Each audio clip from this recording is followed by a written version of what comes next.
जय गुरुदेव।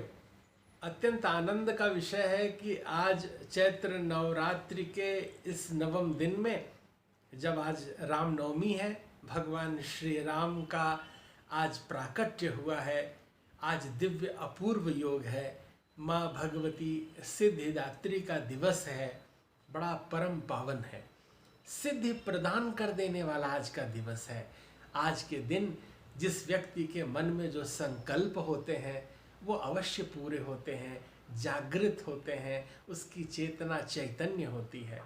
वस्तुतः भगवान राम दिव्यता के प्रतीक हैं, वे मर्यादा पुरुषोत्तम हैं, वे आदर्श हैं, वे हमारी आदर्श जीवन शैली के अंग हैं, वे रवि कुल भूषण हैं। उनका स्मरण करते ही हमारे अंदर दैवी आभा आने लगती है।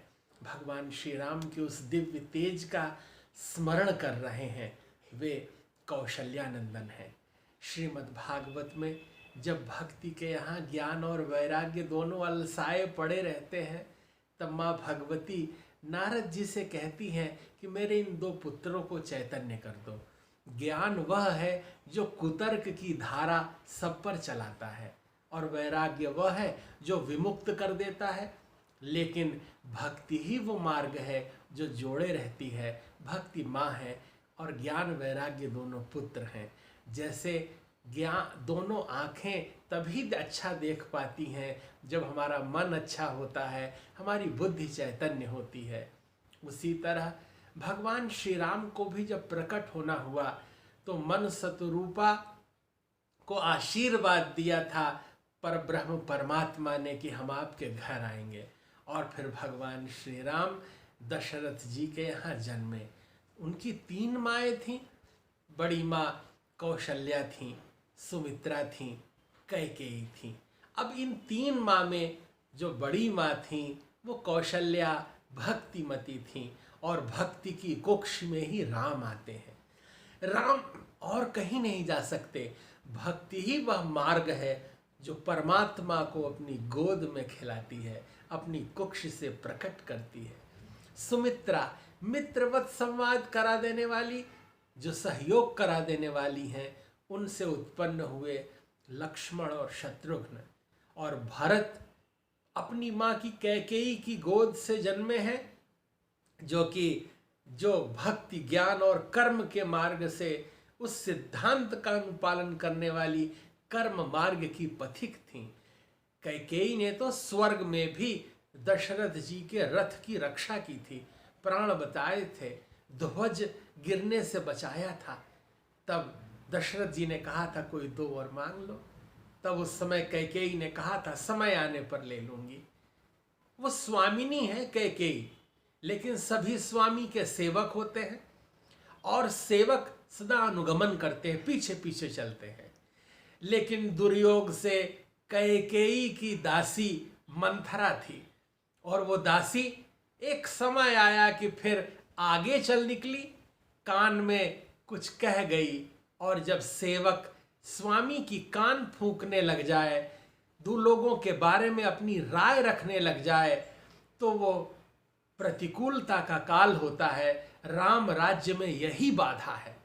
राम राज्य तब भी स्थापित हो जाता क्योंकि दशरथ चाहते थे, कुलगुरु वशिष्ठ चाहते थे।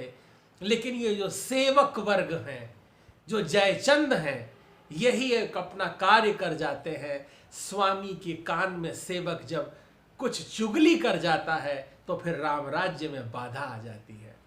और वो मंथरा अपनी कुत्सित भावनाएं कौशल्या माँ के कानों में कह जाती है। जब दास दासी आगे चलने लगे और स्वामी पीछे चलने लगे तो परिणाम क्या होगा? विगलित चेतना हो जाती है और स्वामी का पराभव होने लगता है। क्या कारण है पराभव के? इस पर अगर कोई विचार करे तो स्वामी अगर स्वतः विचार करता है तो नेतृत्व करता है, विस्तार और विकास करता है। लेकिन अगर सेवक विचार करने लग जाते हैं तो स्वामी को कभी परिणाम तक नहीं पहुंचने देते। वो साधिका नहीं बाधिका थी। ऐसा अवसाद और कुंठा, निराशा का वातावरण उत्पन्न कर दिया उस मंथरा ने। एक काम का बीज डाल दिया कैकेयी के मन में क्रोध उपज गया और काम क्रोध के उपजने के साथ साथ एक लोभ जग गया कि राज्य करे उसका पुत्र। मोह फैल गया, मोह सकल व्याधिन कर मूला। भरत के लिए जो मोह था वो राम राज्य में बाधक बन गया। उसके बाद एक मद हो गया, 2 वर मांग लिए। दूसरा वर ऐसा मांगा कि तापस वेश विशेष उदासी। भगवान राम 14 वर्ष वनवास चले जाएं। पहले में तो दशरथ सह गए थे, लेकिन दूसरा वे सह न सके। प्रेम में इतनी पवित्रता होती है कि प्रेम की बाधा कोई सह नहीं पाता। वस्तुतः जीवन में इसी से बचना चाहिए, मात्सर्य दोष से बचना चाहिए।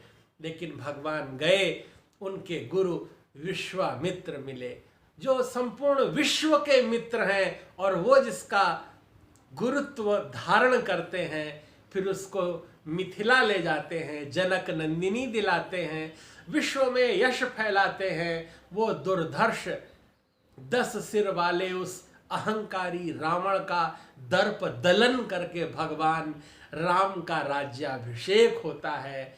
संपूर्ण विश्व में कीर्ति अमर होती है।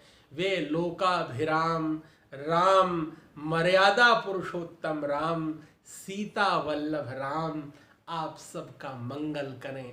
अनंत शुभकामनाओं के साथ जय गुरुदेव।